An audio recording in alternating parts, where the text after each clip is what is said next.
The mail coach passengers. It was bitterly cold. The sky glittered with stars, and not a breeze stirred. Bump! An old pot was thrown at a neighbor's door, and bang, bang went the guns, for they were greeting the new year. It was New Year's Eve, and the church clock was striking 12. Tun-ta-da-da, tun-ta-da-da, sounded the horn, and the mail coach came lumbering up. The clumsy vehicle stopped at the gate of the town. All the places had been taken, for there were 12 passengers in the coach. "Hurrah! Hurrah!" cried the people in the town, for in every house the new year was being welcomed, and as the clock struck they stood up, the full glasses in their hands, to drink success to the newcomer. "A Happy New Year!" was the cry. A pretty wife, plenty of money, and no sorrow or care. The wish passed round, and the glasses clashed together till they rang again, while before the town gate the mail coach stopped with the 12 strange passengers. And who were these strangers? Each of them had his passport and his luggage with him. They even brought presents for me and for you and for all the people in the town.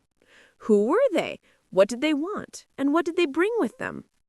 "Good morning," they cried to the sentry at the town gate. "Good morning," replied the sentry, for the clock had struck 12. "Your name and profession?" asked the sentry of the one who alighted first from the carriage. "See for yourself in the passport," he replied. "I am myself," and a famous fellow he looked, arrayed in bearskin and fur boots. "I am the man on whom many persons fix their hopes. Come to me tomorrow, and I'll give you a New Year's present. I throw shillings and pence among the people. I give balls, no less than 31. Indeed, that is the highest number I can spare for balls. My ships are often frozen in, but in my offices it is warm and comfortable. My name is January. I'm a merchant, and I generally bring my accounts with me." Then the second alighted. He seemed a merry fellow. He was a director of a theater, a manager of masked balls, and a leader of all the amusements we can imagine. His luggage consisted of a great cask. "We'll dance the bung out of the cask at carnival time," said he. "I'll prepare a merry tune for you and for myself too. Unfortunately, I have not long to live, the shortest time, in fact, of my whole family, only 28 days. Sometimes they pop me in a day extra, but I trouble myself very little about that." "Hurrah!" "You must not shout so," said the sentry. "Certainly I may shout," retorted the man. "I'm Prince Carnival, traveling under the name of February." Then the third now got out. He looked a personification of fasting, but he carried his nose very high, for he was related to the 40 Knights, and was a weather prophet.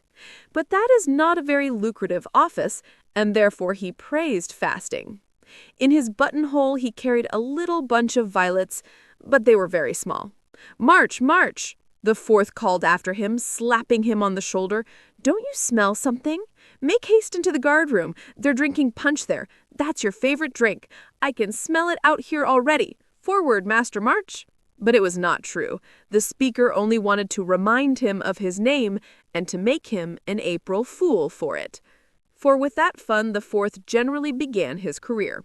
He looked very jovial, did little work, and had the more holidays. If the world were only a little more settled, but sometimes I'm obliged to be in a good humor and sometimes a bad one, according to circumstances. Now rain, now sunshine. I'm kind of a house agent, also a manager of funerals. I can laugh or cry according to circumstances. I have my summer wardrobe in this box here, but it would be very foolish to put it on now. Here I am. On Sundays I go out walking in shoes and white silk stockings and a muff.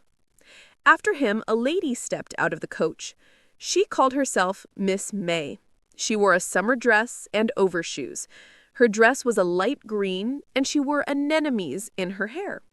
She was so scented with wild thyme that it made this sentry sneeze. "Your health and God bless you," was her salutation to him. How pretty she was! And such a singer! Not a theater singer, not a ballad singer. No, but a singer of the woods, for she wandered through the gay green forest and had a concert there for her own amusement. "Now comes the young lady," said those in the carriage, and out stepped a young dame. delicate, proud, and pretty. It was Mistress June, in whose service people become lazy and fond of sleeping for hours. She gives a feast on the longest day of the year so that there may be time for her guests to partake of the numerous dishes at her table. Indeed, she keeps her own carriage, but she still traveled by the mail with the rest because she wished to show that she was not high-minded. But she was not without a protector. Her younger brother, July, was with her. He was a plump young fellow, clad in summer garments and wearing a straw hat. He had but a little bit of luggage, because it was so cumbersome in the great heat. He had, however, swimming trousers with him, which are nothing to carry. Then came the mother herself in crinoline, Madame Auguste, a wholesale dealer in fruit, proprietress of a large number of fish ponds, and a land cultivator. She was fat and heated, yet she could use her hands well, and would herself carry out beer to the laborers in the field. "In the sweat of the face shalt thou eat bread," she said. "It is written in the Bible." After work came the recreations, dancing and playing in the greenwood and the harvest homes. She was a thorough housewife. After her a man came out of the coach, who is a painter. He is the great master of colors, and is named September. The forest on his arrival had to change its colors when he wished it, and how beautiful are the colors he chooses.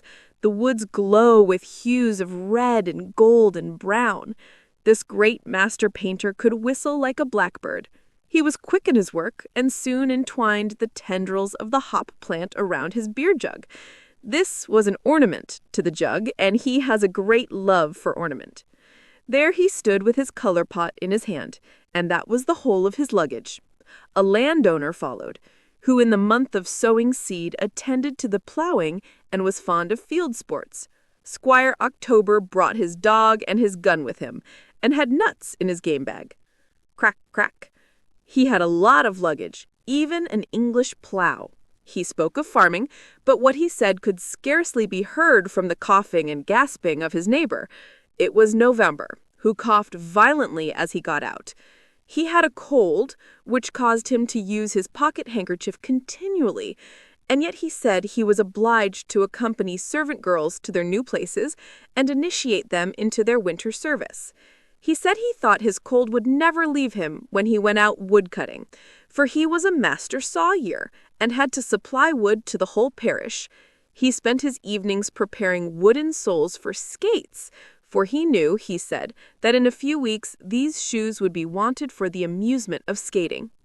At length the last passenger made her appearance, old Mother December, with her fire-stool. The dame was very old, but her eyes glistened like 2 stars. She carried on her arm a flower-pot in which a little fir tree was growing. "This tree I shall guard and cherish, that it may grow large by Christmas Eve and reach from the ground to the ceiling, to be covered and adorned with flaming candles, golden apples, and little figures. The fire-stool will be as warm as a stove, and I shall bring out a storybook from my pocket and read aloud till all the children in the room are quite quiet. Then the little figures on the tree will become lively, and the little waxen angel at the top spread out his wings of gold leaf and fly down from his green perch. He will kiss everyone in the room, great and small, yes, even the poor children who stand in the passage or out in the street singing a carol about the Star of Bethlehem." "Well, now the coach may drive away," said the sentry. "We have the whole 12. Let the horses be put up." "First, let all the 12 come to me," said the captain on duty, "one after another. The passports I will keep here. Each of them is valid for 1 month. When that has passed, I shall write the behavior of each on his passport. Mr. January, have the goodness to come here." And Mr. January stepped forward. "When a year has passed, I think I shall be able to tell you what the 12 passengers have brought to you, to me, and to all of us. Now, I don't know, and probably even they don't know themselves, for we live in strange times."